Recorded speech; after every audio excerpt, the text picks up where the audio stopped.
여러분 안녕하십니까? 뉴스투데이 강원입니다. 민간 임대주택 공급을 위해 토지를 강제 수용당하게 된 주민들이 반발하고 있습니다. 공익사업이라며 원주민을 내보내기까지 하지만 미분양 아파트가 누적된 상황에서 아파트를 짓기 위한 강제 수용이 공익에 맞느냐는 지적이 나옵니다. 이병선 기자입니다. 원주시 반곡동 공공지원 민간임대주택 공급 촉진지구입니다. 시행사는 지난 2016년 8만 6천 제곱미터 한 필지를 사들여 강원도의 공급 촉진지구를 지정해달라고 제안했습니다. 이 필지만 해도 사업 부지의 62%로 지구 지정 제한을 할 수 있는 요건인 50%를 넘겼기 때문에 시행사는 손쉽게 공공사업 권리를 얻었습니다.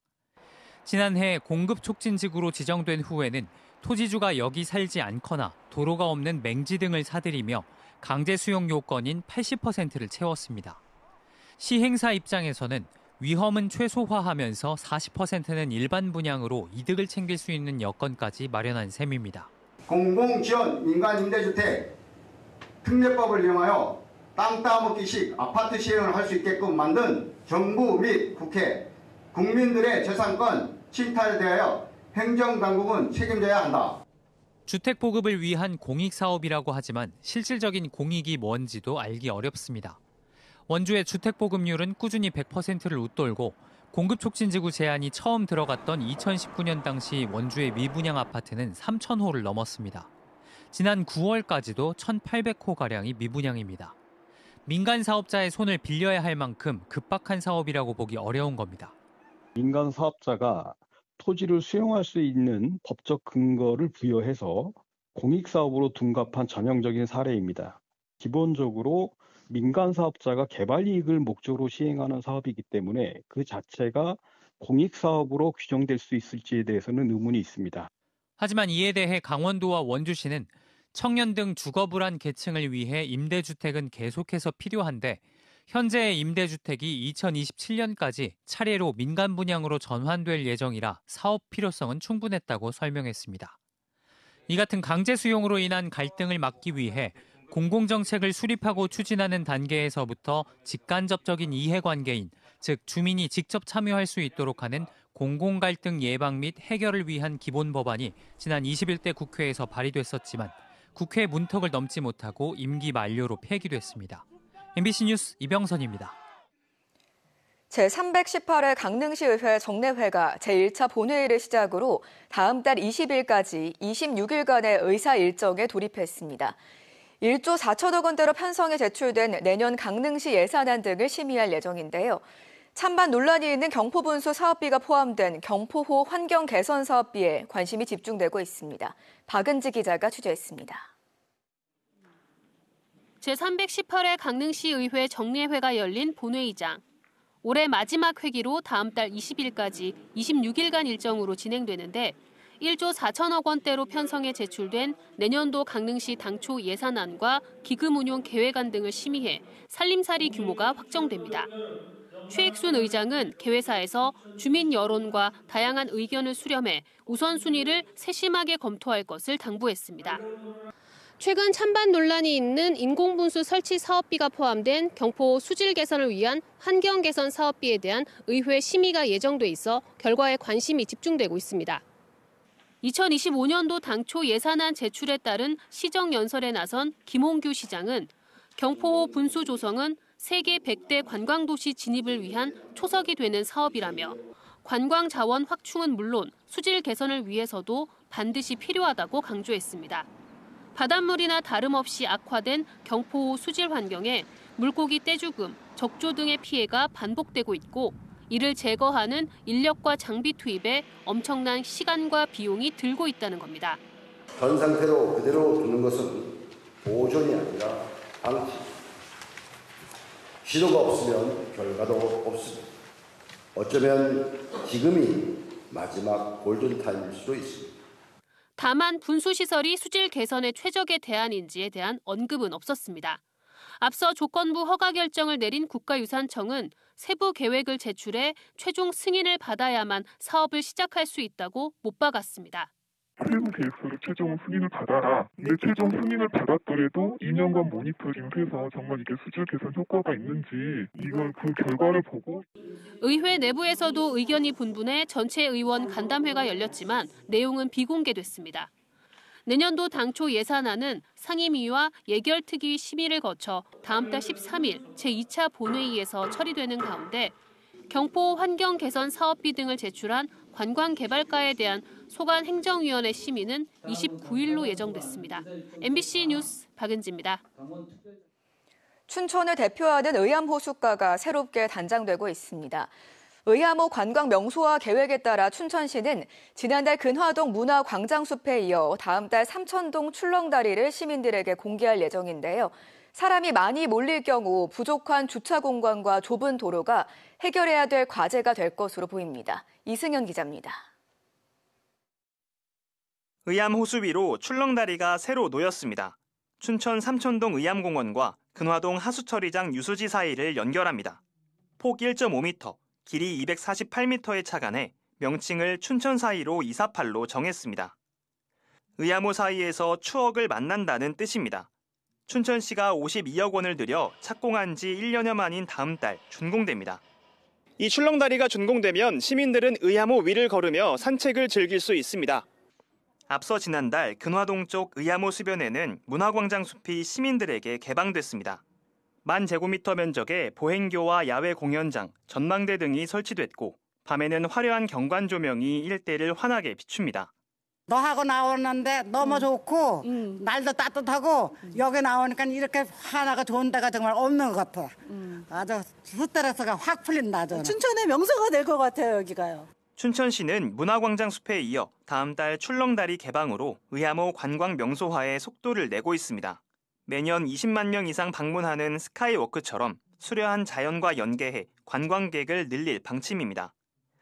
다만 많은 사람이 몰릴 경우 교통대책은 고민거리입니다.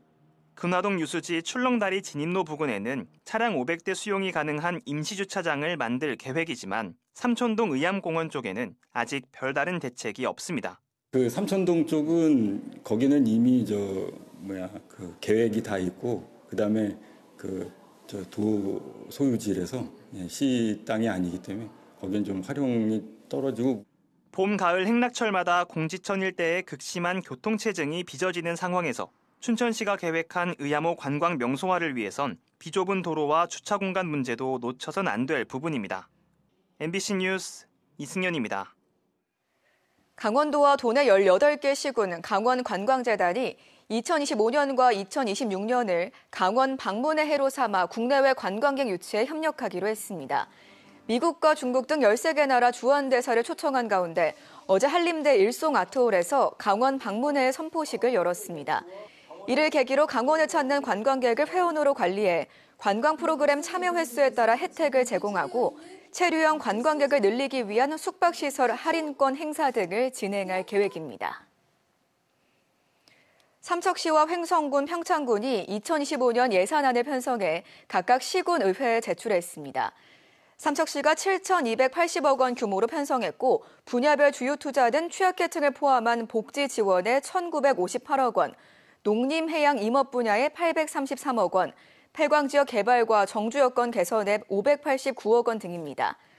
횡성군이 역대 최대 규모인 6,014억 원으로 편성한 가운데 미래 모빌리티 거점 특허단지 진입도로와 부지 조성에 55억 원, 1단계 연구 실증단지 5개 사업에 200억 원 등이 예산 확대를 주도했습니다. 평창군의 내년 예산은 5,708억 원으로 평창관광문화재단 운영사업비 23억 원, 반값 농자재 지원 83억 원, 장평 고령자 복지주택 65억 원 등이 주요 예산안입니다. 예산안은 시군의회 심의 의결을 거쳐 최종 확정될 예정입니다. 더불어민주당 동해태백 삼척 정선지역위원회가 정당 현수막을 훼손하는 것에 대해 경찰에 수사를 의뢰했습니다. 동해태백 삼척 정선지역위원회는 성명을 내고 최근 삼척 지역에서 정당 현수막에 대한 훼손 행위가 도를 넘고 있어 경찰에 정식 신고하고 수사를 의뢰했다고 밝혔습니다. 또 정당 현수막은 정당법에 의해 법적 보호를 받고 있고 이를 무단으로 훼손하는 행위는 형사법상 재물 손괴죄에 해당될 뿐 아니라 민주주의의 근간을 흔드는 중대한 범죄라고 강조했습니다.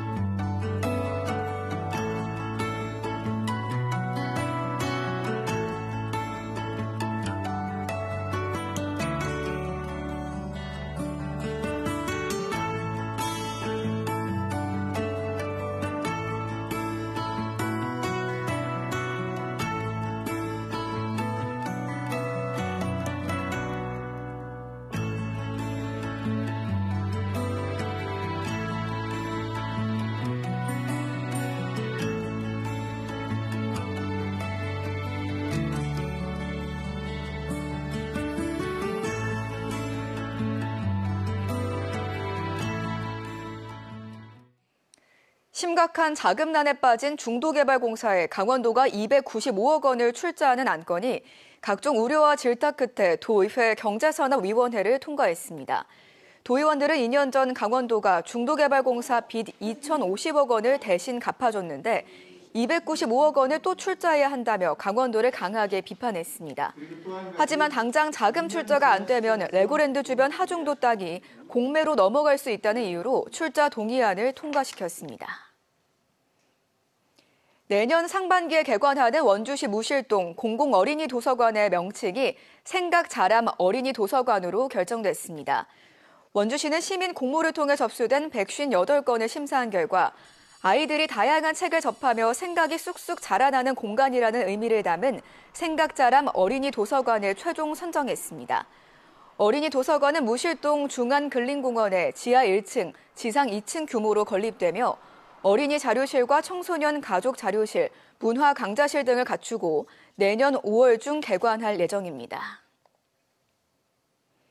춘천시가 겨울철 빙판길 사고를 막기 위해 일부 도로와 자전거길 통행을 내일부터 순차적으로 제한합니다. 자전거도로 통제 구간은 의암공원 야외공연장 입구에서 KTNG 상상마당 춘천 인근, 옛 중도 선착장에서 중도 물레길 입구, 삼천 낚시터 입구에서 송암동 수상협회 입구, 송암 스포츠타운에서 김유정 문인비 구간입니다. 통제 도로는 배우령길과 밤나무골, 새밑고개와 화학지암길입니다. 강원도 교육청이 내일부터 12월 3일까지 내년 1학기 농어촌 유학생을 모집합니다. 춘천과 원주, 강릉, 홍천, 인제 등 12개 지역 41개 학교에서 유학생을 받아 각 학교별로 작은 학교의 강점을 살린 특색 있는 교육과정을 운영합니다.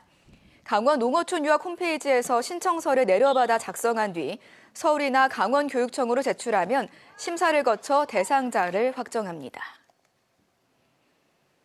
속초시가 명장 선정과 지원 조례를 개정해 심사에 다양한 전문가들이 참여할 수 있게 됐습니다. 이는 명장 선정의 공정성과 전문성을 높이기 위한 것으로 직종별 전문가와 관련 단체 추천 전문가 등이 심사위원회에 참여할 수 있도록 조례를 개정해 다양한 지역 전문성을 반영할 계획입니다. 또 명장이 영업정지 이상의 행정처분을 받으면 자격을 취소할 수 있는 규정을 신설했습니다. 속초시는 2020년 5명과 2022년 3명의 명장을 선정했으나 2021년과 2023년, 2024년에는 명장을 뽑지 못했습니다. 이상으로 강원 뉴스 마칩니다. 고맙습니다.